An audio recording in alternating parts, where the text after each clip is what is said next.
नमस्कार प्रिय विद्यार्थियों, एक बार फिर से आप सभी का हार्दिक स्वागत है हमारी इस वीडियो क्लास में। और आज हम शुरू करने वाले हैं परमाणु की संरचना से संबंधित एक बेहद महत्वपूर्ण परमाणु मॉडल।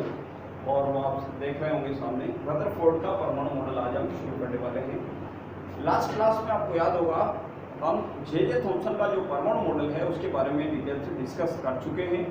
और परमाणु मॉडल की जो सीमाएं हैं, जे थॉमसन के परमाणु मॉडल की जो सीमाएं थी, उन सीमाओं को ध्यान में रखते हुए रदरफोर्ड नामक वैज्ञानिक ने परमाणु की संरचना को समझाने के लिए अपना परमाणु मॉडल प्रस्तुत किया था सन 1911 में। और रदरफोर्ड नामक वैज्ञानिक ने जो अपना मॉडल प्रस्तुत किया, जो अपने प्रयोग किए गए, वो सोने की बहुत ही पतली पन्नी पर जो है अपने रिसर्च किए, अपने प्रयोग किए।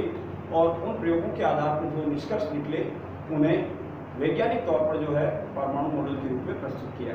तो आइए समझते हैं जे थॉमसन के रदरफोर्ड के परमाणु मॉडल के बारे में।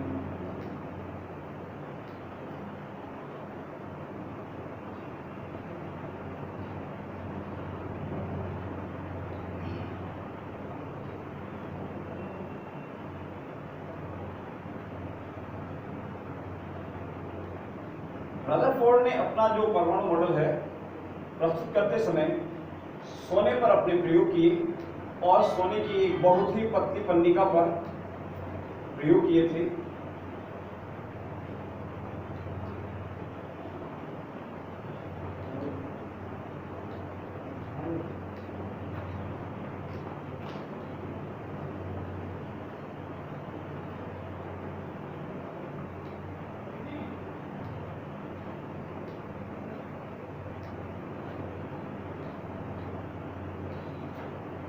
इस प्रकार आप देख सकते हैं कि सोने की एक बहुत ही पतली पन्निका पर रदरफोर्ड ने अल्फा कणों की बौछार की। अर्थात ये जो चीज आप देख रहे हैं, ये रेखाएं अल्फा कण है। अल्फा कण का अर्थ होता है धनावेशित ऊर्जा के कण। और जब सोने की बहुत ही पतली पन्निका पर जब अल्फा कणों की बौछार की तो रदरफोर्ड ने देखा कि अधिकांश जो अल्फा कण है वो सोने की पतली पन्निका से सीधे निकल गए, क्योंकि रदरफोर्ड ने जो अपना प्रयोग किया था उसमें सोने की पतली पन्निका के जस्ट पीछे की ओर जिंक सल्फाइड लेपित पर्दे का प्रयोग किया था। इस पर zinc sulphide ZnS zinc sulphide लेपित एक पर्दे का प्रयोग किया था, जिसका उद्देश्य यह था सोने की पतली पन्निका से जो निकलने वाले जो अल्फा कण है, यदि वो पीछे जाकर टकराते हैं तो उससे आभास हो जाएगा कितने अल्फा कण सोने की पतली पन्निका से बिना विचलित हुए सीधे निकल गए। और इस प्रकार से अधिकांश अल्फा कण जो है वो सोने की पतली पन्निका से बिना विचलित हुए सीधे पीछे की ओर निकल गए। और जबकि कुछ अल्फा कण ऐसे थे जो थोड़े कोण पर अपने मूल रास्ते से विचलित हुए। और लगभग 20,000 अल्फा कणों में से कोई एक अल्फा कण ऐसा भी था जो जिस रास्ते गया लगभग उसी रास्ते पर 180 डिग्री कोण पर पुनः सोने की पतली पन्निका से टकराकर पुनः वापस लौट आया। और इस प्रकार के प्रयोग से रदरफोर्ड ने कुछ निष्कर्ष निकाले, जैसे कि रदरफोर्ड के अनुसार जो परमाणु का संपूर्ण धनावेश है वो संपूर्ण परमाणु में सभी जगह पर समान रूप से वितरित न होकर परमाणु के एक केंद्रीय भाग में एकत्रित रहता है, जिसे रदरफोर्ड ने नाभिक नाम दिया। और साथ ही साथ यह भी बताया कि एक परमाणु में जितना ऋणात्मक आवेश होता है वो परमाणु में सभी जगह पर स्थिर अवस्था में फैला हुआ नहीं होकर नाभिक के चारों ओर अलग अलग त्रिज्या वाली कक्षाओं में चक्कर लगाता रहता है। अर्थात इलेक्ट्रॉन्स के रूप में प्रोटॉन्स और न्यूट्रॉन जो नाभिक में होते हैं उनके चारों ओर चक्कर लगाता रहता है, परिक्रमा करता रहता है। इसीलिए इस मॉडल की तुलना सौर परिवार से की गई है। जिस प्रकार सूर्य के चारों ओर अलग अलग प्रकार के जो ग्रह उपग्रह चक्कर लगाते हैं, ठीक उसी प्रकार से एक परमाणु के सबसे केंद्रीय भाग में प्रोटॉन्स और न्यूट्रॉन्स जो है वो एकत्रित होते हैं। और साथ ही साथ जो इलेक्ट्रॉन्स है वो नाभिक के चारों ओर अलग अलग दूरी की कक्षाओं में चक्कर लगाते रहते हैं। और इस प्रकार से प्रोटॉन, न्यूट्रॉन और इलेक्ट्रॉन्स की स्थिति के बारे में, विशेष तौर से प्रोटॉन और इलेक्ट्रॉन्स की स्थिति के बारे में रदरफोर्ड नामक वैज्ञानिक ने अपने प्रयोगों से सिद्ध करके बताया। और रदरफोर्ड ने जो है नाभिक की खोज का श्रेय भी जो है वो रदरफोर्ड को जाता है। इस तरीके से जे थॉमसन के परमाणु मॉडल की सीमाओं को ध्यान में रखते हुए रदरफोर्ड नामक वैज्ञानिक ने अपना परमाणु प्रतिरूप प्रस्तुत किया, अपना परमाणु मॉडल प्रस्तुत किया। परंतु इस परमाणु मॉडल की भी कुछ सीमाएं हैं। उन सीमाओं में जो सबसे पहली मुख्य सीमा है वो है परमाणु का स्थायित्व।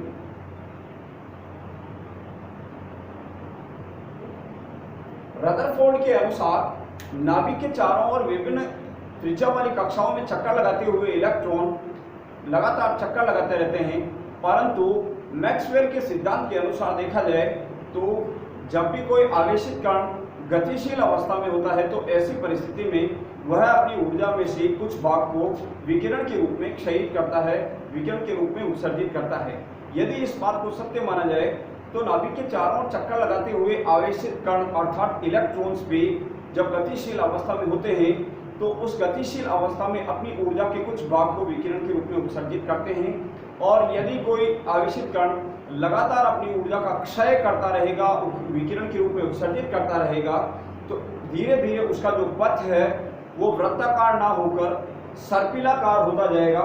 मेरा कहने का मतलब इलेक्ट्रॉन जो त्रिज्या के अनुसार जो चक्कर लगा रहा है उसकी त्रिज्या धीरे धीरे घटती जाएगी और वो इलेक्ट्रॉन नाभिक के नजदीक चलता जाएगा, और एक समय ऐसा आएगा जब इलेक्ट्रॉन अपनी संपूर्ण ऊर्जा को विकिरण के रूप में क्षयित कर देगा तो अंत में वह नाभिक से टकरा जाएगा और नष्ट हो जाएगा।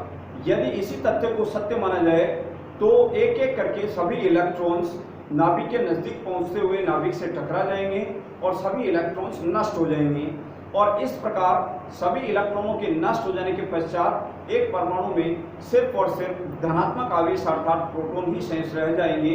ऋणात्मक आवेश धीरे धीरे करके विकिरण के रूप में उत्सर्जित होते हुए नष्ट हो जाएगा। तो इस प्रकार से परमाणु धनावेशित होना चाहिए, परंतु रिसर्च से पता चला है और ये सिद्ध हो चुका है कि एक उदासीन परमाणु पर कोई भी आवेश नहीं होता है, अर्थात धनात्मक एवं ऋणात्मक आवेश की जो मात्रा है वो बराबर होती है, अर्थात परमाणु उदासीन होता है। परंतु इस मॉडल के द्वारा परमाणु के स्थायित्व को नहीं समझाया गया है, नहीं समझाया जा सकता है। दूसरी जो सबसे बड़ी सीमा है इस मॉडल की वो है स्पेक्ट्रम की व्याख्या। स्पेक्ट्रम की व्याख्या अर्थात जब कोई इलेक्ट्रॉन एक कक्षा से दूसरी कक्षा में पलायन करता है या उच्च ऊर्जा वाली कक्षा से निम्न ऊर्जा वाली कक्षा में स्थानांतरित होता है तो इस दौरान जो ऊर्जा को विकिरण के रूप में उत्सर्जित करता है या जो ऊर्जा का क्षय होता है उससे प्राप्त होने वाले स्पेक्ट्रम अर्थात चित्र की जो व्याख्या है, ग्राफ की जो व्याख्या है वो इस मॉडल के माध्यम से नहीं की जा सकती है। तो एक बड़ी सीमा ये मानी गई है।